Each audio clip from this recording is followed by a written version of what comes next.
et ce sera les primes que touchera l'État.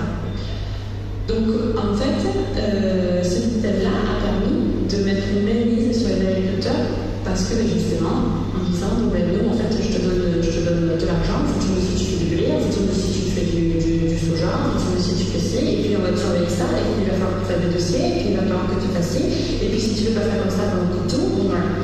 En gros, la PAC maintenant, elle est comme ça. Au départ, à partir de bons sentiments. C'est vraiment pour réguler les prix et qu'en fait, aucun agriculteur vende à perte ses productions. Et vivre de son travail, en fait. Voilà, et vivre de son travail récemment. Ensuite, ils ont changé le système, et là, maintenant, du coup, c'est vraiment pas du tout équitable en plus, parce que les agriculteurs qui n'ont pas beaucoup de terre, du coup, ils n'ont rien. Et les autres qui ont des énormes terres et qui font rien du temps et la de l'art, ils ont des milliers, ça se compte en centaines de milliers d'euros par an, on n'est pas sur des petits montants. Je considère que la PAC, je ne vais pas mettre ça du tout calculé par rapport au nombre d'hectares, parce que ça m'aurait fait si ça n'était pas du tout le cas, mais évidemment qu'elle devrait être calculée aussi par rapport au nombre d'emplois créés.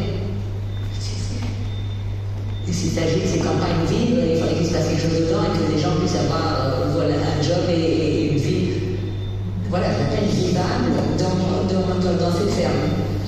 Et en plus, en termes d'encouragement à la qualité, il n'y en a pas de masse. La solution, ça serait comme une claque qui oriente l'agriculture vers les systèmes plus vertueux, qui n'est pas le cas.